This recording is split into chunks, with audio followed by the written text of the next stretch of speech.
Good afternoon. Good afternoon. Good afternoon. We are here, and once again, it is our great pleasure to be in your reality. Just for the record, we'd like to start off by thanking all of you from Europe and Ireland and wherever you've come from various corners of the galaxy as well, to gather together here in the Oceanside Resort, Malahide, in the Grand Hotel, perfect name for a perfect location, just outside of Dublin, Ireland.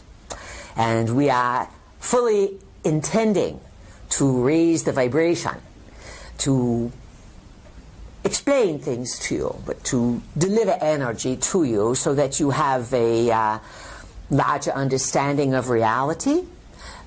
Certainly to fulfill the title of the weekend, exploring or gaining and going to new levels of consciousness. That is a given. And most important, that we inspire you to elevate and improve the human experience. And that human experience will be elevated and improved through your own personal life by the decisions that you make, the things that you decide to do, and the things that you will improve upon, and the things that you do that are not great for you, that you will graciously lay aside. So, a little bit of background.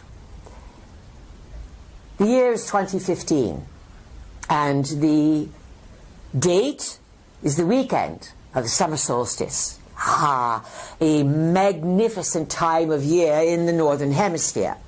You are 1 day, 2 days shy from the longest day of the year. The sun moving far north, coming to the Tropic of Cancer, and creating a great disbursement of light.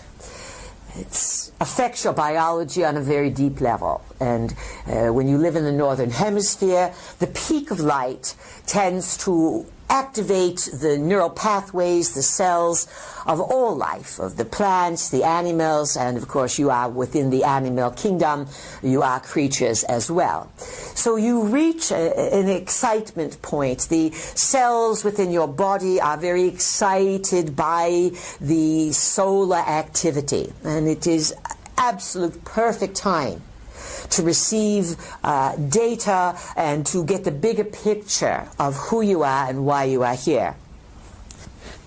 These are very important times. And each of you have chosen to be alive, to live on the planet, and everyone that's on the planet, 7+ billion people, they all know they are here for a reason. Some people, let's say, come for different reasons, because some people really never get too far away from the planet. And when they die, sometimes they die in confusion and they come back in confusion. It is part of the soul's journey. You are connected to layers upon layers upon layers of greater intelligence. You are connected to, as our vehicle said, the Anunnaki, not simply by bloodline or by genetic engineering, which is you are multidimensional creatures, meaning that you have many versions of you.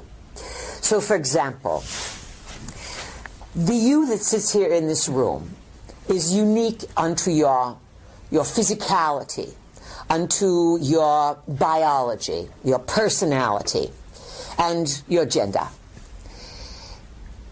On other locations, it would be similar. On Earth, you would have an identity, and yet in the non-physical realms, you would have way stations, let us say. Some call them oversouls, places where these various physical personalities would be part of a larger personality. Some call it guardians, oversouls.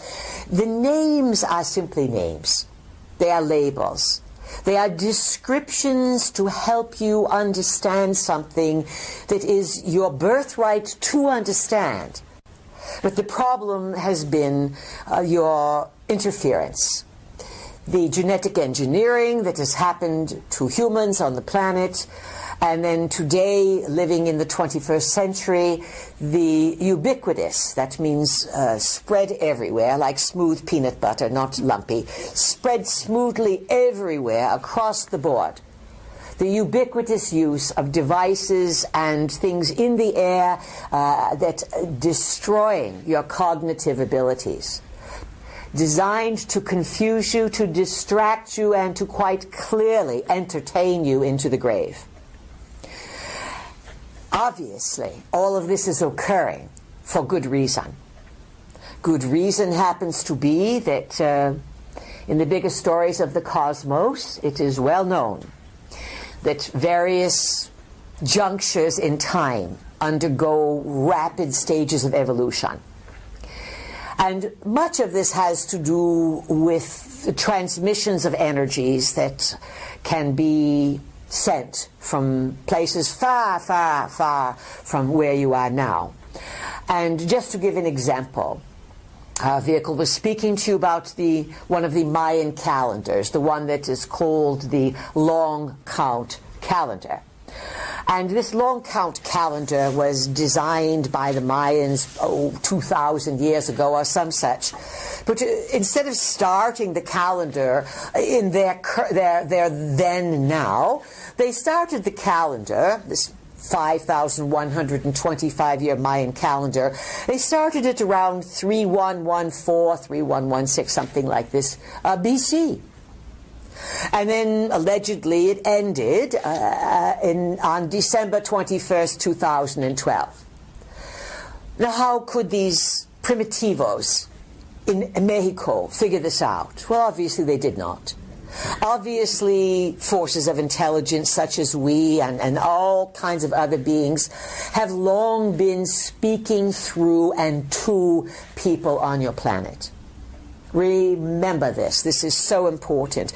The European continent has been peppered with oracular centers. You have Cumae in Italy. You have Delphi in Greece. You have Siwa in Egypt. These are examples of locations where people would visit and where oracles would stay and messages were delivered. Today, messages are being delivered all over the planet from all kinds of beings, and it's a wide-open game. And the Mayans were told to build a calendar to point to this particular era. And in their calendar, they pointed out that everything would start to heat up and really, really change in the year called 1987. And it was said that in August of 1987, that was the starting date, around August, what was it, 18, 19, 20, somewhere in that vicinity, where the countdown would begin the last 25 years of this 5,125-year cycle. So think in your brains, where was I in 1987? Some perhaps were not born. They were figuring it out. Wow, something's going on the planet. I'm coming on down. And I'm going to see if I can get these two people who I qualify for to be my parents to have sex when I want them to, so that then I will be born these months later and I will qualify for this particular imprint, and then I'm coming in and I'm going to be here for this big, big, big, big, big planetary change. You come in, you forget why you came. It sounds familiar, yes? Some of you planned far in advance, some planned recently. So think about, where were you in 1987 and what has happened to you since then? Everything has gone faster and faster. You've had an introduction of incredible new technology. Most of that technology was delivered to humans by ETs, some of it by idea, some of it by dream, some of it by inspiration, and some of it to select members of the planet in the secret globalist family by being directly delivered, directly saying, implement these technologies on the planet so that we can track your people. Most of the technologies that are out there today are tracking devices. Your TVs can watch you. If you have a flat screen TV in your home, you are being watched. Most likely. Or the capability is there. Cell phones, even when they're off, someone, if they want to, inside the governments and the agencies, can turn them on and listen to everything you are doing. There's not a thing that you do on the internet that is not statistically studied. Not just for you as an individual, of course all those records are kept, but also to see who is awakening. What are the numbers? What are the large statistics of what is happening? And there is no doubt about it, folks. When the Mayans were told by their gods, who would be the Anunnakis in disguise, when they were given galactic astrology, when they could time a calendar to end, when the sun, the solar orb, was in direct alignment, in opposition, conjunction, in alignment with the galactic center, no Mayans figured that out. They were given that data, as has been the story of the planet. You are in constant interdimensional, multidimensional communications. If more of your DNA was activated or switched on, and if more of your cranial capacity was in operation, you would be receivers of great amount of data. You would be more Anunnaki-like. You would be using the biology, and then you would augment it simply with technology for other reasons.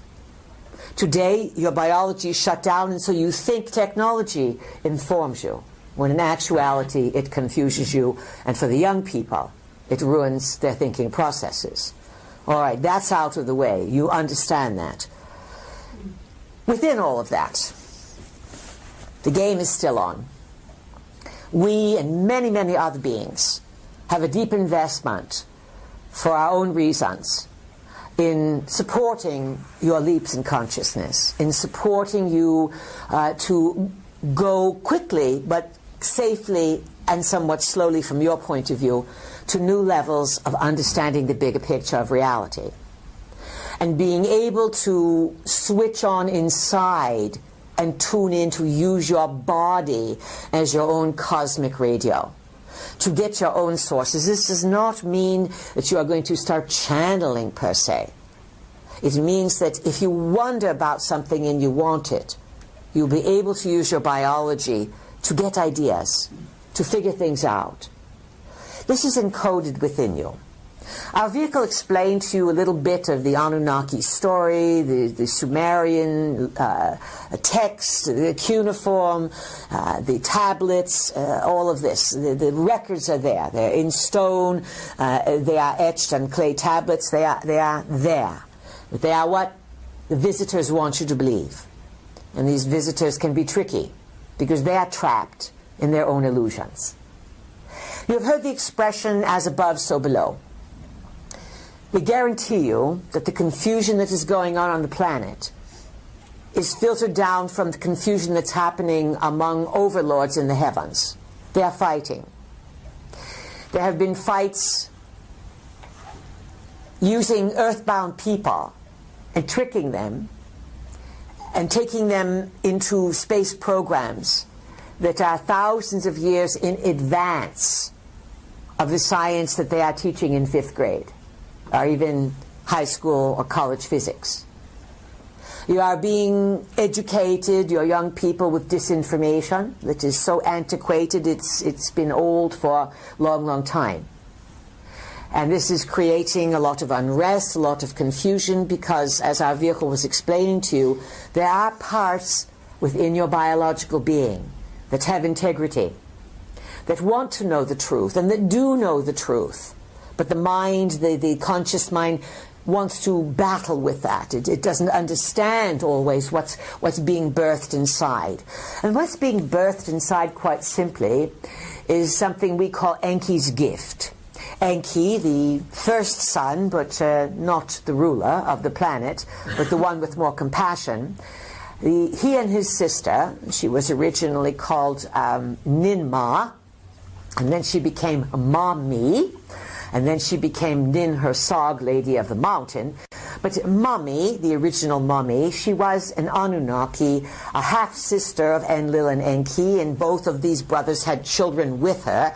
So there you are going to get a large incestuous type of situation. Ninmah was the chief medical officer, and it was under her tutelage with Enki that all manner of biological experimentation was taking place, and these two had more compassion. Yes, they wanted to fulfill a job, but they also have compassion for what they created. And they understand that they are their creations.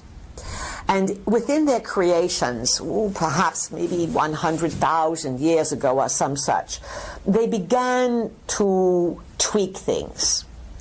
And the interesting thing about your biology is that these Anunnakis, who are, let's say, premier biologists, they can tweak you from afar. They can tweak you in this moment by sending frequencies that can alter your DNA to open things up. Now, it's difficult to open things up for someone who doesn't want things to be open, or who does everything against their own well-being. That sort of person is too boring to work with. They have no potential. They'll go out and get drunk instead, over and over again.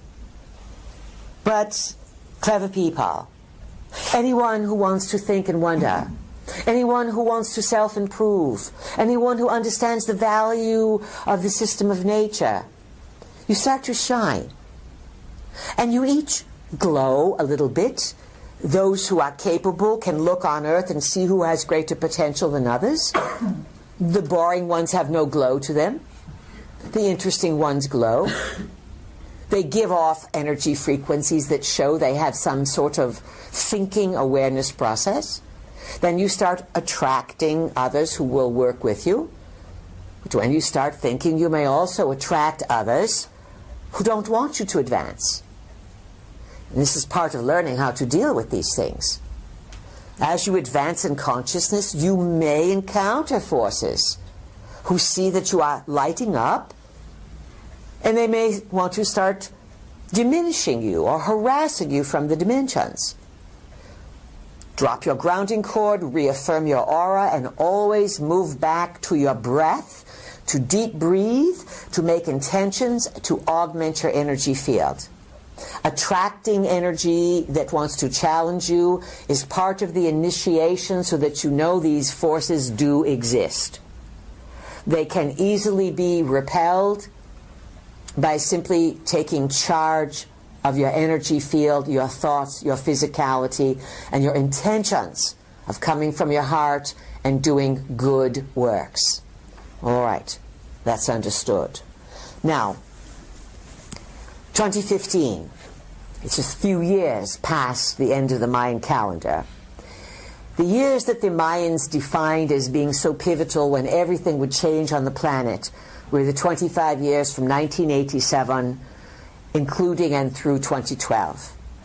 People on the planet got all excited. Something big is going to happen at the end of 2012. What would it be? Goodness gracious, we're certainly going to go in the fourth and fifth dimension.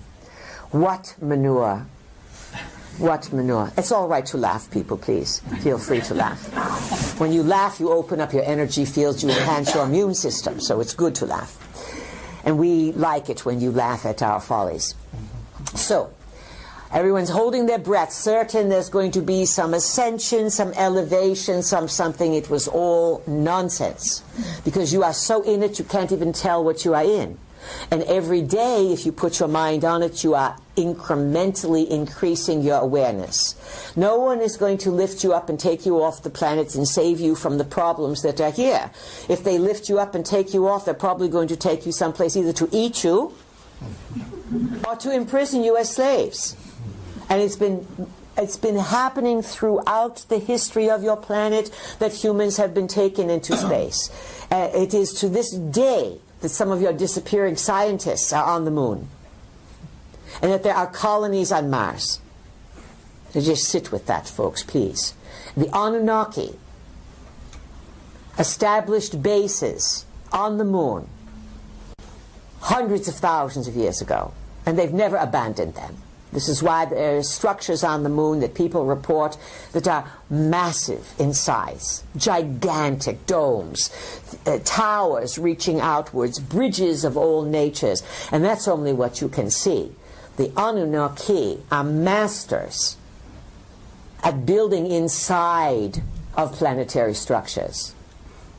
And the places that are on the surface that you call stone markings or sacred sites, especially big places like Egypt, the pyramids, you have other large stone enclaves.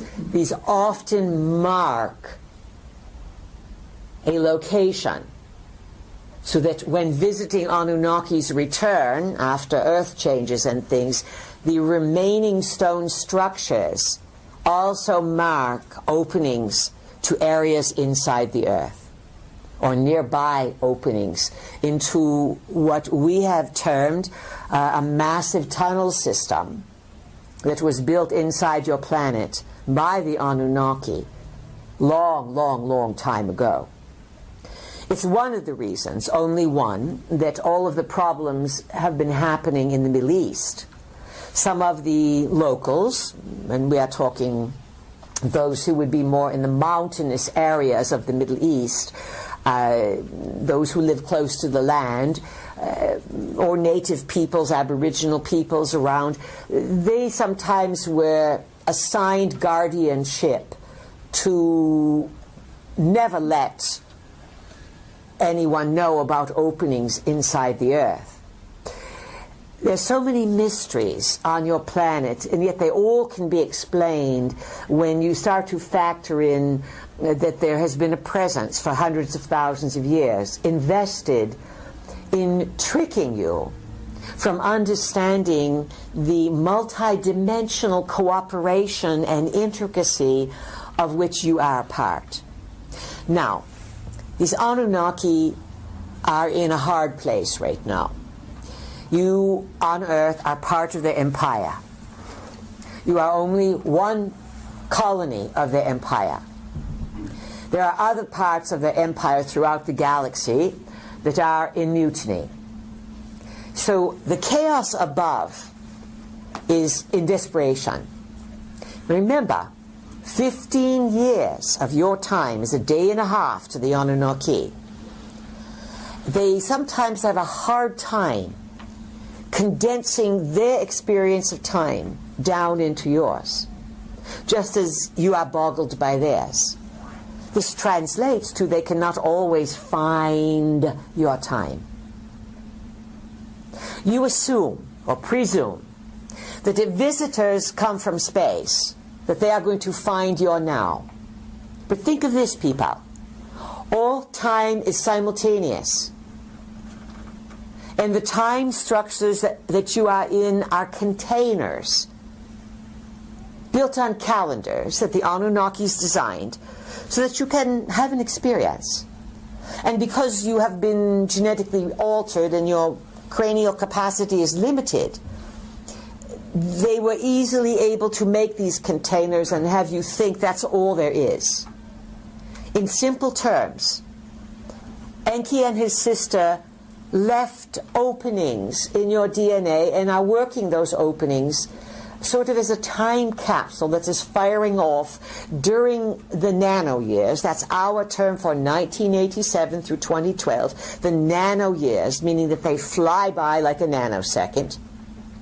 And the post-nano years, which is what you are in now. We call these years the changeover years, from 2013 through and including 2027, the biggest changes of your lifetimes. Magnanimous, absolutely mind-boggling. The changes of the nano years were the speeding of time and the intrusion of technology. Now, in these years, come the visitations, the mysteries, the stories. Everything starts to make sense. It is now time for all of the dangling participles, as they are called, the threads that seem to be unconnected, the pieces of the puzzle start to make sense. These are the most important years of your life. you will see the most dramatic changes. These changes were set into activation by some astrological configurations. Those of you who are astrologically astute may understand this, that since perhaps 2011 through and including this year, through March of this year, 2015, you had a series of 7 astrological squares between the planet Pluto and the planet Uranus. These effects, since 2011, have been breaking down and dismantling the planetary systems that are working against people. Unfortunately, you're going to see a lot of governmental and systemic collapse. The clock is ticking, the timer is on, and the Ponzi scheme has been the financial situation. And this is where you probably are going to feel it the most. It looks, and again, things can look a certain way and the probabilities can change because there's no one future that you are all in. Every time you change your mind, you change the way things come down. When you say to yourself, well, I'm not here for any nuclear explosions, I am not going to be in a destroyed reality. Well, guess what? You won't be then. Because there's so many choices. And yet when it's winter, you are not going to turn it into summer. Oh, you may for a few hours, but you are not going to change the seasons. But you certainly can change how and where you experience many aspects of your future. So, for example, if an economic collapse occurs, which really looks likely because all over the globe there's a lot of scuttlebutt. The Ponzi scheme has been, you've been trading pieces of paper, they're worth nothing. They used to be worth something, but now they are worth nothing because someone in the back room keeps rolling out more and they're backed not by any kind of precious gold. There's nothing valuable to back them. And your currency could be backed by diamonds, emeralds, anything. Anything it is great value could be kept in one place and then papers distributed, but that's not how it is. Now remember, any financial system knows that it's going to be the most powerful system if it is backed by gold. And the U.S. used to be the big gold reserve currency, the dollar. The U.S. is going to go belly up. It is going belly up. And when the U.S. goes belly up, some of you say, oh good, they deserve it. That's fine. But it's going to affect the entire globe. It's going to break the back of world economy. And it looks as if it is going to be the Chinese with their renminbi and their yuan and their 30,000 tons of gold that they've just announced they have. It's going to be a huge, huge switch. The euro, of which you use here in Ireland, is in just as much trouble as the US dollar. It looks as if, friends, it's a matter of time. Because there are some things you can change, but when something is worthless, it's not going to be propped up forever. So we are giving you a big heads up. There are strong indications that the next economic collapse is probably sooner rather than later. And it's being put off because when these collapses occur, they don't suddenly catch everyone by surprise. They are planned. Because insiders pass the word and they say, oh, time to get out. We're giving you 2 months. Sell your stocks. Buy up precious metals. Put your houses on the market.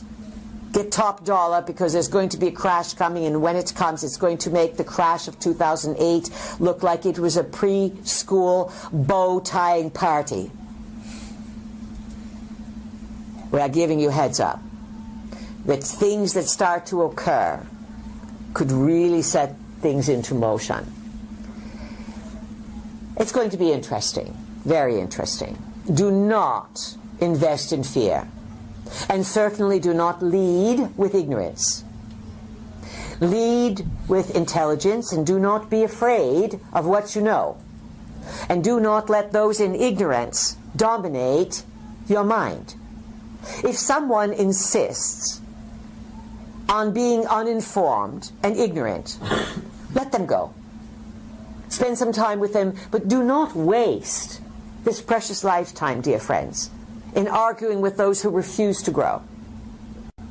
Seek out greater understanding and seek out good times. You think, why? How could I have a good time if all these things are happening around the world? When you get together and you walk by the seashore, when you visit the old stone sites, when you pack up a picnic, when you get together in the pub and you cheer and you toast to activating the DNA, this is you taking charge of your lives. And whether you are going to change the planet, that may be in question, but you are certainly going to enhance your soul's experience for why you have come here. And as our vehicle explained to you, you change your life. You cannot help but changing and influencing the lives of those around you. All right, that's our opening introduction. We're going to open it to questions, and we know that you have plenty. Again, we're going to ask you to speak loud and clear. If we have to ask you more than a few times, we will move on, even though you may have a good question. So, let's start. Who would like to start off? And we'll give it to Jackie first because she has brought us here to Ireland. And you can pass if you want to. But Jackie, would you like to ask the first question to get the ball rolling? I would, but firstly I'd like to say a huge thank you to you and Barbara for being here with us in Ireland. Oh, it's our great, great pleasure. We plan on doing the pubs and all these things here. Our favorite drink, just so you know, is not pint. We are not pint drinkers. We drink the drink of the stars, and that is called champagne. All right, so go ahead, Jackie. My question is around the challenges that we're currently facing. The challenges, yes. And can you speak about how they are linked to ancient times? How they are linked to ancient times. Well, as our vehicle was explaining to you, the ancient times are not so ancient. And cycles occur, just as you have the seasonal cycles, and the daily cycles, the yearly cycles. The visitors from long ago, they are still alive. And they have unfinished business here. And they have karma. Now, people hear the word karma and they think, oh, I must have done something wrong.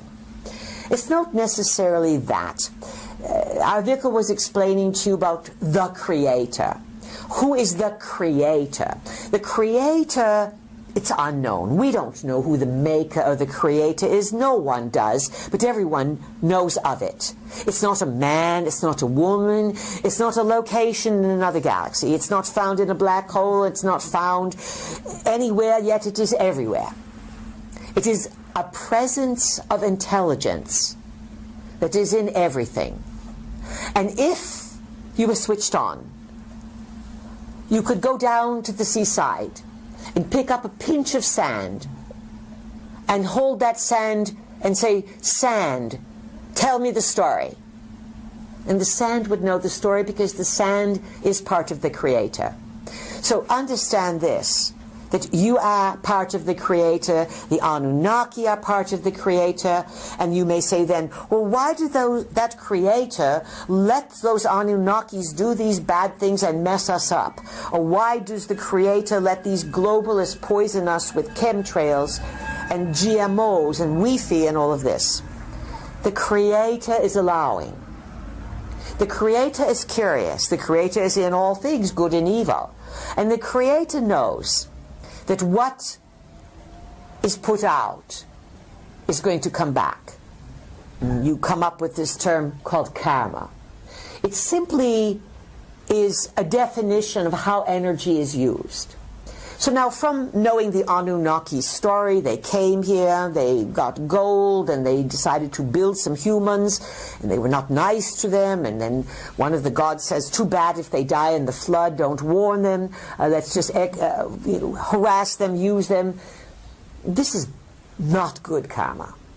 And of course, that sort of misuse of the Creator's energy is the problems that the Anunnakis have. It's sort of now blowback has come back to them.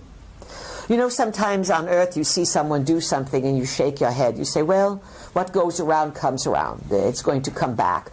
Or you see someone on the highway, they cut you off and they are a rude driver. Our vehicle says, ticket.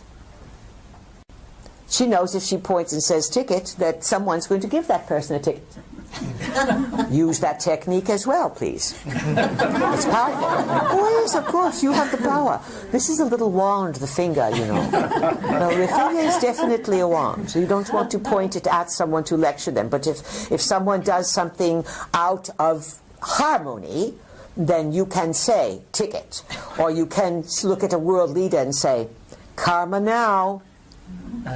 You understand the power we are talking about? It's not being violent, it's simply calling it for as it is. So, challenges and how it's connected to ancient times. These Anunnaki are into it past their eyeballs, because what they have set into motion is coming back on them in such confusion. You are feeling it on Earth. The world leaders are all out of integrity. You haven't had a good person in charge in a long, long, long time. The people that are in charge of your world are corrupted by either monies or sexuality. Money corruption's all right. But nobody makes a big deal about someone if they've stolen billions of dollars. So they're not highly blackmailable. But sexual indiscretions, sexual secrets, sexual deviations, someone putting on the tap dance on Sunday, but Sunday night working with the cult underground, highly desirable for a world leader. Why? Because then that person has to do what they are told. And every powerful person on the planet is answering to someone above them, either a physical or a non-physical. This is the nature of how this is. Who is it? It's all manner of connections, all manners. In Europe, you have the Rothschilds. They've long been Red Shields. They've long been connected to the occult and receiving data through the dimensions, and they will do anything to have power. Wars, money, drugs, chemies, pharmaceuticals. It's all about money and corruption and rulership. All this is coming to a conclusion. This is how ancient times, the karma of ancient times, is all winding itself down. On the other hand, you have handfuls. That's not exactly the right term, but you have a lesser number of people on the planet who are being given inspiration and solutions. Some of these solutions are new ways to heal cancer, new ways to understand the body, new ways to switch on, new ways to reduce pollution, more effective ways to grow food, ways to reduce to eliminate radiation. You have this control of chaos, and then you have this rising of good people, of good intention, who see, maybe don't always understand completely, but they see and they're being helped, so that all of humankind, or those interested, their experience can be elevated. So our main message is, please do not despair, and understand that what's happening from long ago is all unfolding now. By 2027, the end of the changeover years, there will be many less people on the planet. And the people that are here are going to have their eyes opened wide. And more than likely, in the next few years, or even sooner, someone, perhaps the Pope, because he is their likely candidate. You notice how humbly he dresses compared to his predecessor? Notice that he's a Jesuit. The Jesuits have always been at war with the Catholic Church. The Catholic Church has never allowed the Jesuits to gain any power, but the Jesuits are the ones who have the big observatories and telescopes, and they watch the heavens. Now, why would those in the Catholic Church be watching the heavens? They are looking for the return of the Anunnaki. And it looks as if it's either going to happen or they're going to stage an event, and this Pope has been put into position to eventually win the trust of humans, and he has the most to gain, the least to lose, to make the announcement that some sort of return of God is imminent. Remember this. And he's going to go before the U.S. Congress, and he's going to speak before the UN. Historical precedents all thrown out the window.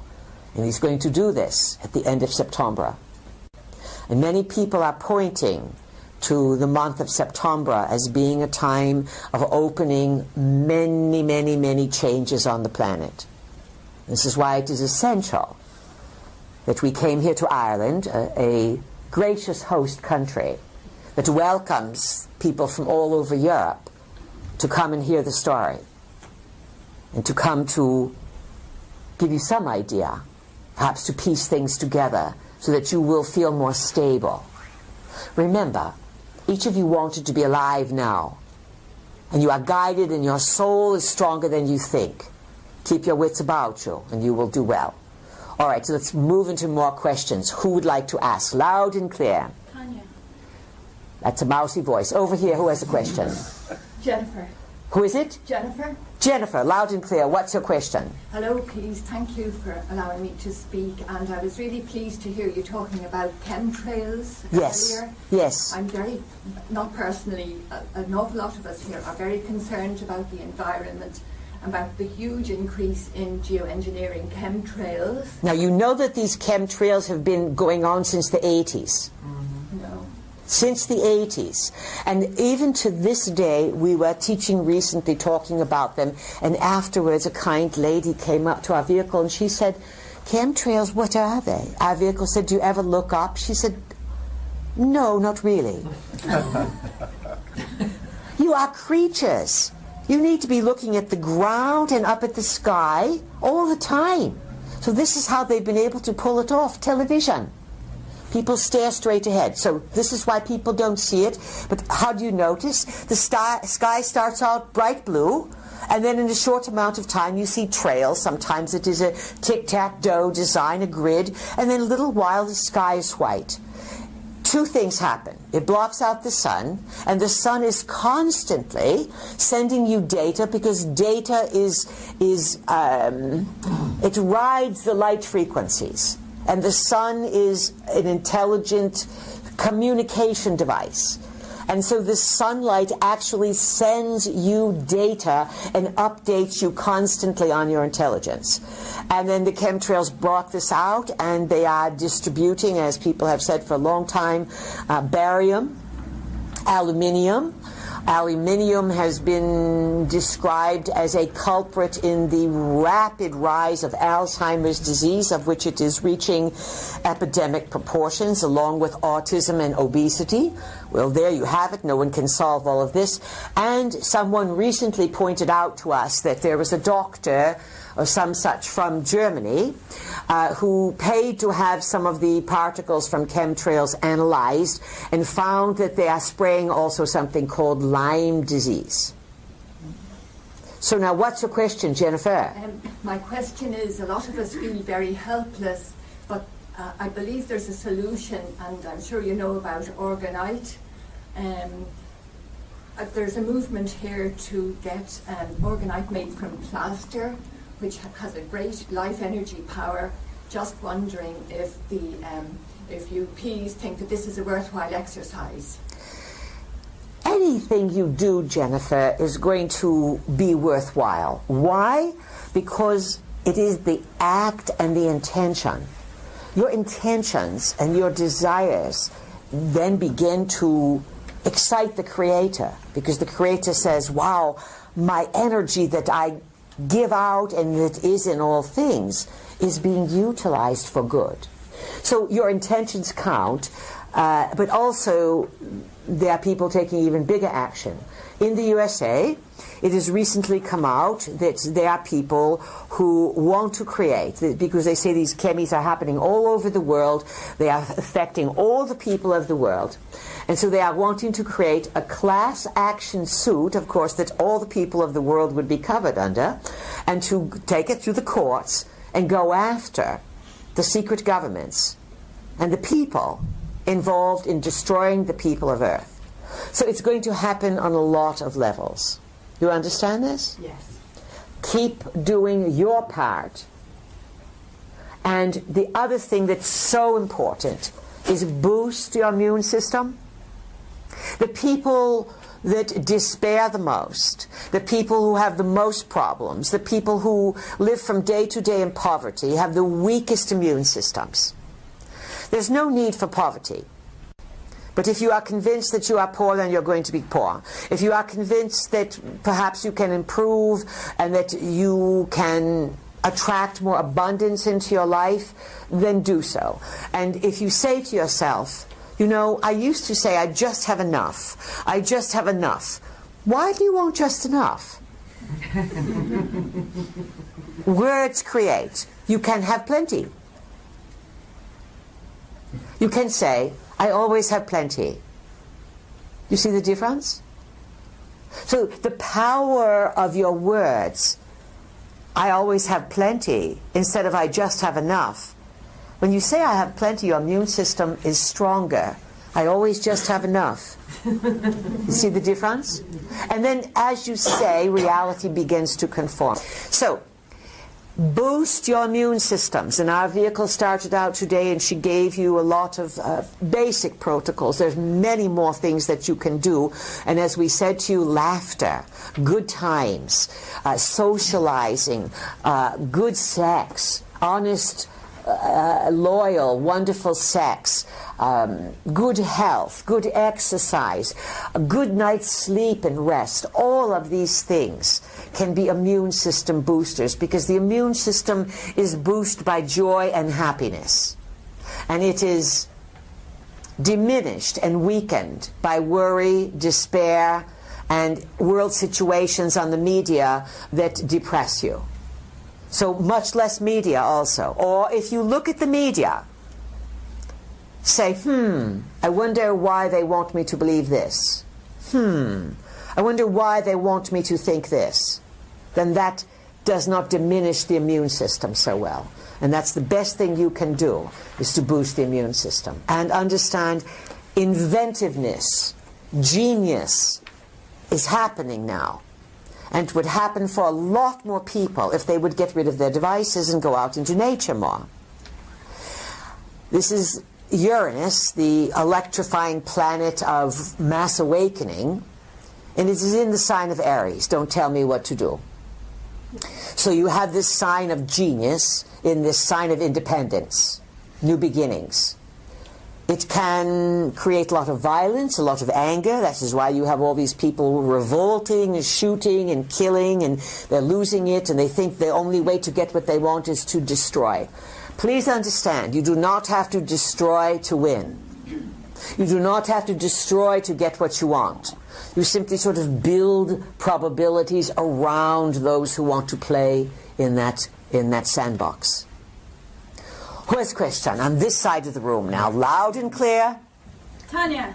Tanya, welcome. How are you doing? What's your question? I've got a quote from your book. Geometry is a form of intelligence that takes place after sound. Don't quote the book. Talk to us, please. Can you explain that fully, and how can we use the knowledge about the relationship between sound and geometry to empower our lives? Well, if you understand geometry, you can understand the dynamics of building. And building comes out of having a system of weights and measures and numbers, all of which the Anunnaki delivered to the planet. You have heard of perhaps Hermes, or Thoth. These two beings are one and the same, and they really are another name for an Anunnaki son of Enki. This is the side of the room that was Enki's family, and this is the side that was Enlil's family. Enki had a son that he named Ningishzida. That is N-I-N, then Gish, like Gilgamesh, but Gish, G-I-S-H-Z, Z-I-D-D-A. Ningishzida. He was also known as the winged serpent, beloved son of Enki, Thoth Hermes, genius extraordinaire. He builds the systems of weights and measures, builds the calendars, the time, so that civilization can develop on Earth. Many things on Earth, well, look at your buildings. You cannot have architecture if you don't understand angles. And that is geometry. And there's a lot that happens between the angles. If you go to perhaps a igloo or a dome, it's very different than in a rectangular or square building. So sound is a way of power. And here's an interesting exercise for you. We gave it to people from long ago. Oh, not so long ago, a few years ago. We said, Anu is the chief god in heaven. He's the one that Enlil and Enki and everyone answer to, Anu. And his name is everywhere. Everywhere, and you say his name all the time. And even people speaking other languages have his name in their language. And it is the A-N, and sometimes it is backwards, it is N-A. Some of you might right this moment look to see if you have A-N or N-A or A-N-U in your name. We gave people an assignment, and we said, we want you to come up with 22 words that have An or Anu within it. And as you start looking for these words, I found this one and this one and this one, especially in the English language. January, there you have it, A-N-U. Luna, there you have it backwards. And you start understanding that as you say these words with Anu's name in them, you are constantly energizing the presence of this being, because these beings gave you language. And then there was the splitting of the languages, as you know from the Tower of Babel situation, where it appears that one of the Anunnaki wanted to overthrow the other Anunnaki and build their own missile site. He said, you think that you own heaven? We're not going to get stuck on earth. We are Anunnaki too. We are going to build our own missile center. It's going to be our Tower of Babel. We are going to build it in Babylon. I don't care about you, Enlil and Enki and Anu. This is Marduk now. And lo and behold, God said, we can't have this. We can't have this. We can't have everybody building missile sites into the heavens. They'll get up to where we are. There will be too many problems. We own heaven. You have to go through heaven according to our protocols. And we'll set those protocols up in religions, but we will not let you take your rocketry up there. Hence, we will confound the languages so that you can't figure out what we are doing. Start to make sense, folks? The power of sound, the power of words, the power of numbers. Who else has a question this side of the room? Georgiana? Who is it? Georgiana? Cannot understand you. Someone else. Loud and clear. All right, this side of the room. Who has question? Loud and clear. It's Roy here. Who is it? Roy? Roy, yes. Loud and clear. I wish to ask what you consider the best source of information on cosmic and universal laws and laws of creation.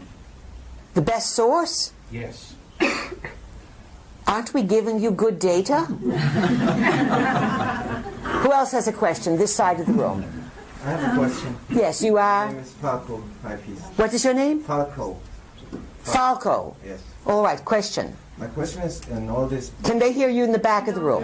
In all these big cosmic events that are happening now and that you are talking about, what is really the role of the human beings? What is really the role of the human being in the midst of all of these great cosmic events? Brilliant question.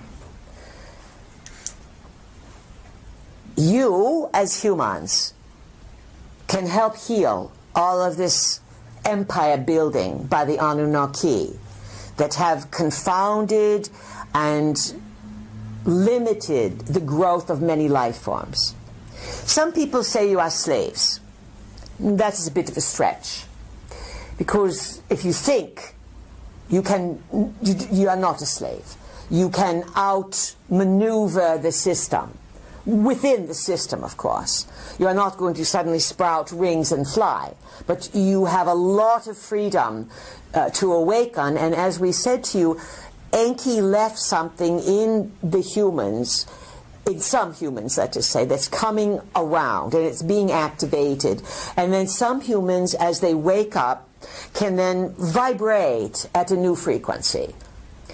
Any frequency that you vibrate at is felt by others because you are highly telepathic, whether you know it or not. You always are picking things up around other people. That is why when you are driving on the highways and there's all kinds of cars, it can be overwhelming. You get somewhere and you feel so drained. It's not just the driving, it's that you are in the anxiety and all the chaos of all the other drivers, and you are psychically picking it up. And then if you are using your cell phones and your Wi-Fi inside of cars, it's suicide.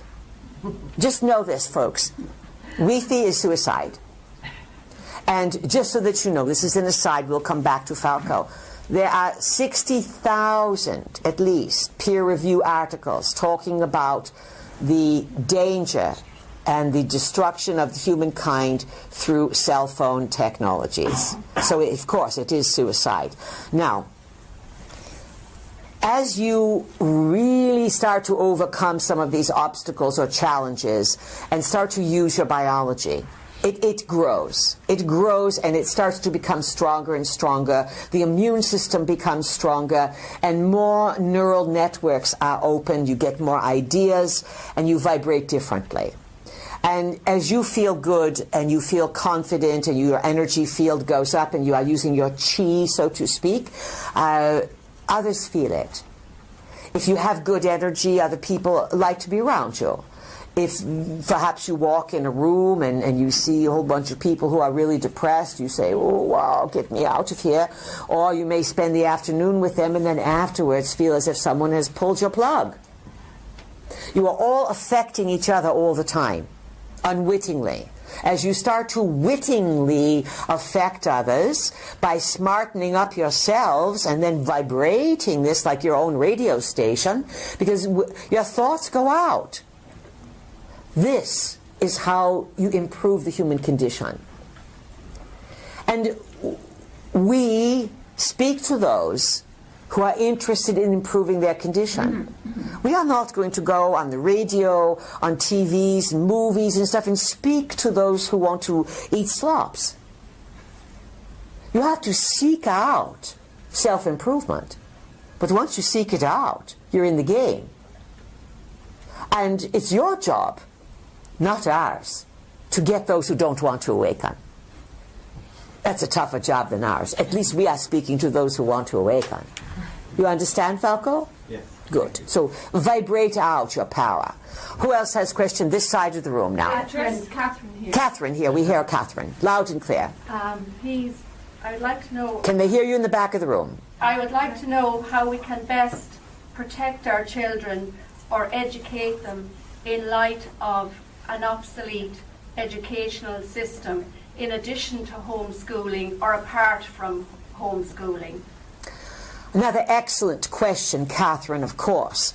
You are up against a lot of turmoil, a whole systemic change. Remember, in these changeover years, 2013 through 2027, everything is going to alter drastically in a lot of systemic failure. Hospitals, supplies being transmitted, air travel, educational systems, colleges.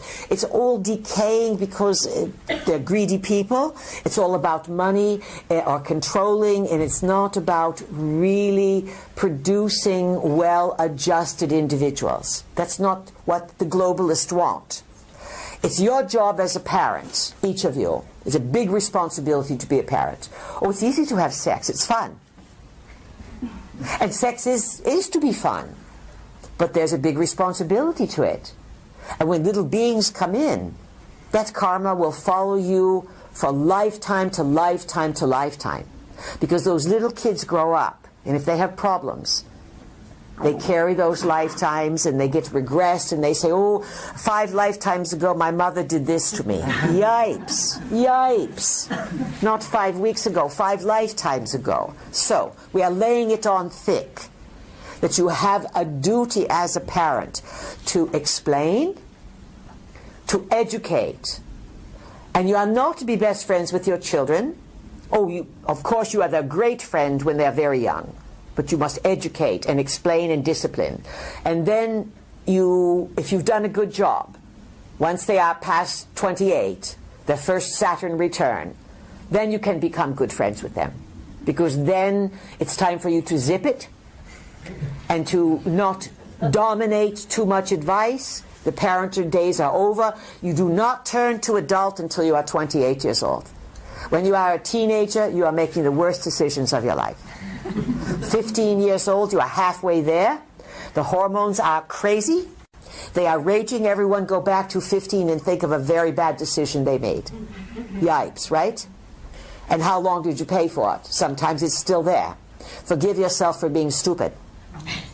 That's the best thing you can do. And forgive also people who have done bad things to you. It's never worthwhile to carry that resentment around with you. So back to the children, because it weakens your immune system. And you strong immune system, smart being. Now, you must educate them and do not rely on the systems. Homeschooling can be very good. It can be isolating, though. And then there's the will of the children. They don't want to do what you want them to do. So, of course, you're going to have reorganizations of parents now. You must do your very best to hold your children completely and totally responsible for their activities. If the children say, I want to use this cell phone, I don't care what you say, you pay the bills. You have the right. You must start when they are very, very young, and you must lay down the rules kindly, not meanly. And always explain and understand. You don't have to explain completely. Sometimes, no is the answer. You won't understand why anyways. And then you reward them for good work. Simple rewards. Come on, I'm going to take you. We're going to go look at the birds down by the sea. That's a reward. Then maybe we'll go out for an ice cream cone. Only once in a great while. I don't want you eating too much sugar.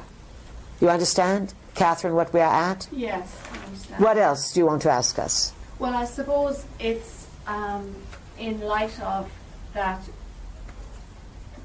they can tend to listen to teachers sometimes before they listen to the people that they're with most, their parents. Very well said. And it used to be that the teachers were parents themselves and everyone was on the same page, but the teachers now, a lot of them younger, they may know their history, they may know their math, but they don't understand what's happening on the larger scheme.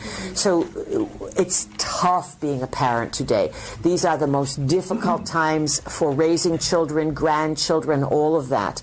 And all we can say is do your best. If you are a mother, you have a very, very strong telepathic influence over your child, because that is if you are the birth mother, because the child was with you for those 9 months. Remember, all children are just waiting to be adults for the issues to kick in.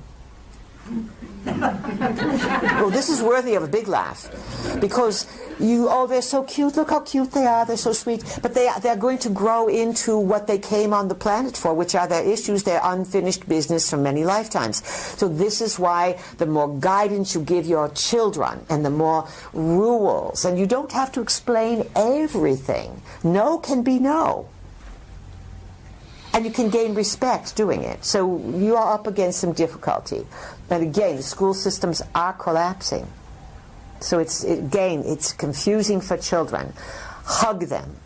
Cook them a good dinner. Teach them skills.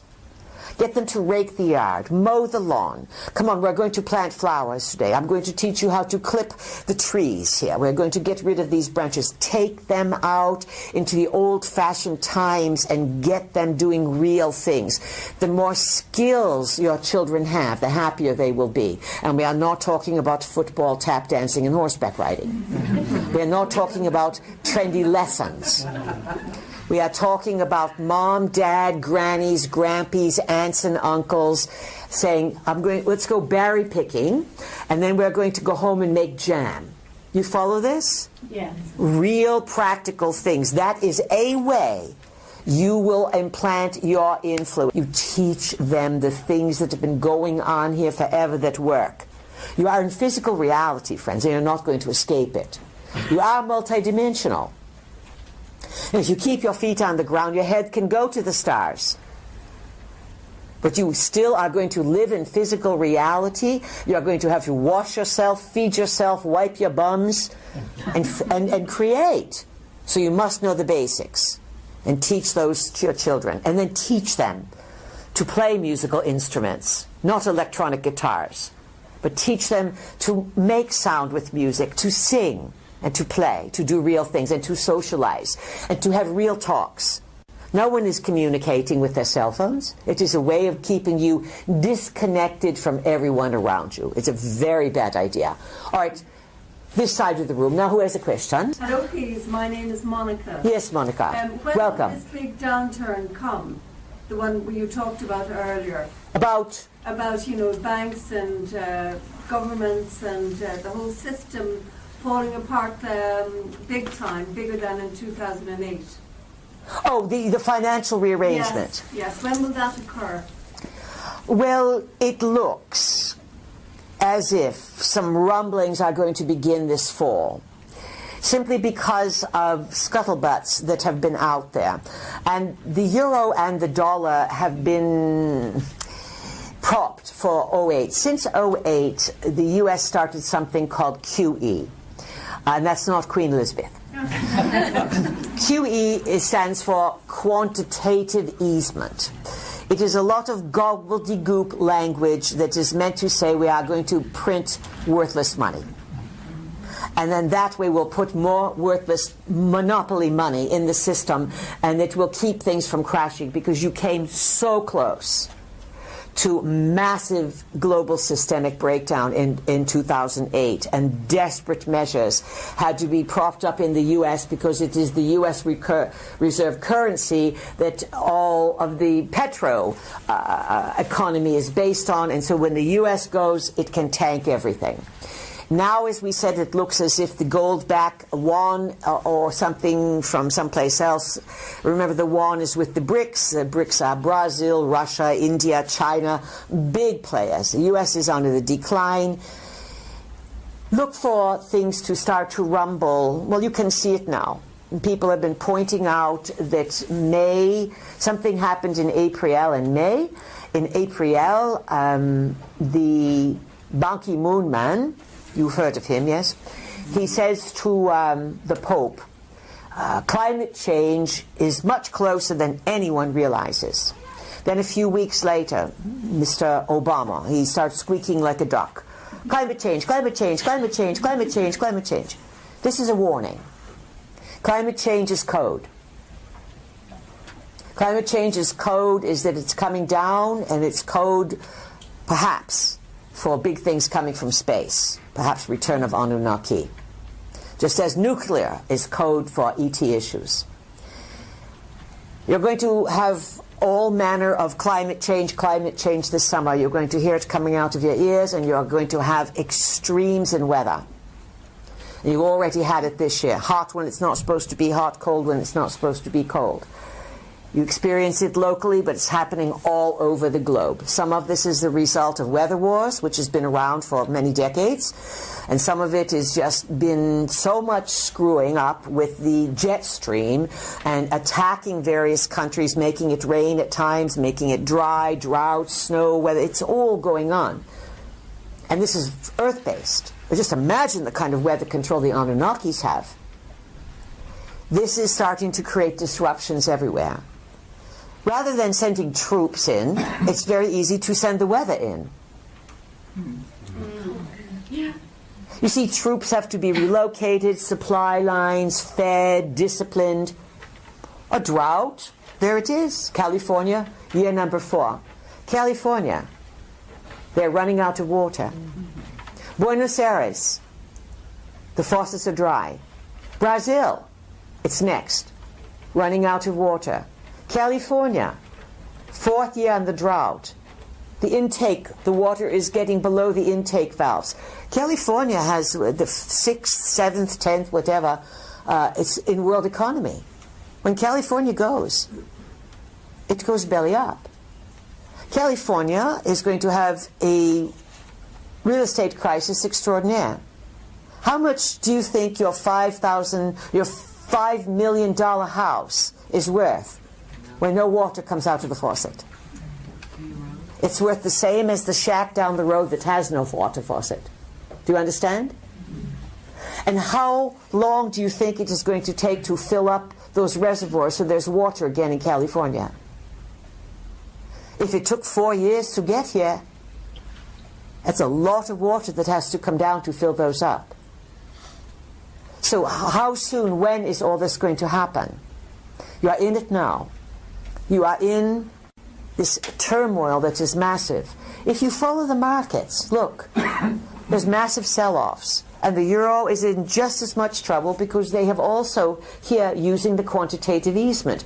Printing more, and every time more is printed, what you have in your hand becomes worth less and less. So you go to the grocery store and you say, last week it seems to me this was almost €1 less. How could it go up €1 in 1 week? And if you think that's a lot, by autumn or by next year, with a lot less water in a lot of places and less food, less water in a growing area equals less food, eventually that translates to the food that is there is going to cost a lot more money. If you want to wonder who you have to feed, go to China. Go to India, where they too are experiencing turmoil, and you have over 1 billion in each country. When is it happening? Now. It's happening so slowly. You've heard of the frog that's boiled in water? Because the water gets warm so slowly that by the time the frog is feeling it, it can't hop out. You are in it, folks. It's why we are here to say you must make preparation on a practical level. You must use your intentions. And you can augment yourself with practicality, but you are probably not going to stop the engine of the economic change. Now, sometimes a bucket of manure can look like a very bad present. But if you are a gardener, that bucket of manure could be a bucket of gold as you see it. Wow! That's just what I need to fertilize my garden. You have heard of lemons and lemonade.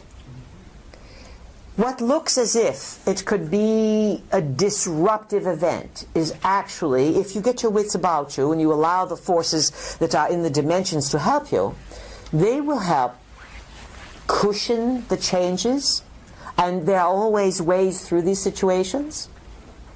And perhaps on a larger picture, some of this systemic breakdown is necessary in order to turn the course that the large ship of state is headed in.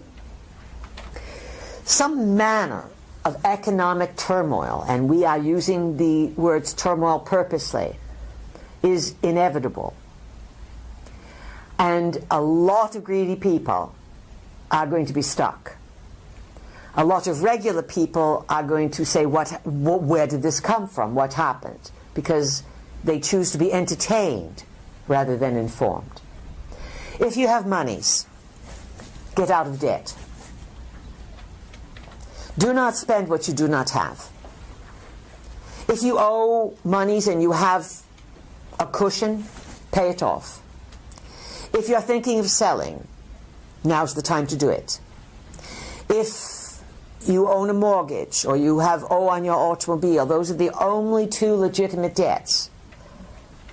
If you think your job is insecure or it's going to disappear, then you must examine your commitments. And let's say if you start weighing all these things out, you may turn to your guides and say, all right, I have a family, I want to provide, or how am I going to have monies? Give me new idea, give me inspiration. I pray. Praying is fine as long as you don't pray to the religions. Prayer is a form of asking the Creator and the guides that work with you. It's a way of calling for assistance into your space. And everyone needs to be doing this on a much more regular basis all the time. Because that is where you get low grades. You don't condition your space for how you want it to go, and therefore the globalists can control you because they just inform you of what's coming down. We surf the probs. We say to you, this is what's happened, this is a way of looking at it, this is what's happening in the present, this is some of the probs of the future, which ones do you want to end up in, which ones can you change. And so economic collapse is too big. It's too many people invested, and there are too many people in the world who already have the plans in motion. If you have extra money, you might want to invest in precious metals. They are very affordable now, more than they have been in let's say, a while. That's always a bit of what they call hedging your bets. Silver, gold, these kinds of things are worth something. What else? Well, if you are a beekeeper, you know how to keep bees, and you know how to make liquid gold, you're made. Because everyone's going to want what you have. This is why we say train your children in skills so that they know how to do and trade and barter and make a living. Education today, you pay $100,000, you can't get a job, it's a Ponzi scheme. You understand, everyone? Let's see what else we can tune into, and then we are going to give you your lunch time. These are very, very challenging situations that you are facing, and yet they are doable, because you have within you the smarts. You have within you the kindness, the inventiveness, the curiosity to rebuild a system. And you have tremendous support from some good Anunnakis and some very, very good intended visitors and dimensionals who value Earth, who value this place that we call the living library. You are a genetic repository, not just of life forms, but each life form in its DNA is encoded with data that may mean nothing to you. But you are like a book that you cannot read. A book that has a code within it. That even if you are able to read the book that you are, it will give you one story. Yet others visiting know that behind that story are codes, essential codes to life in the cosmos. And in terms of life in the cosmos and what's out there, there's much more good than there is evil. Yet Earth has been caught up in a story of challenges, of forces creating these dynamics. And these dynamics have ended up with a psychosis on Earth and in the cosmos. And it is this psychosis, this illness, this misunderstanding of reality by the Anunnaki, who have become obsessed in their governance to control, and the people of Earth who have become obsessed in powerlessness, thinking that they have nothing that they can do. You are beings of creation, and you have more power than you can imagine. Use it, and have a good lunch hour. We'll talk to you again this afternoon. It's been our pleasure. Thank you.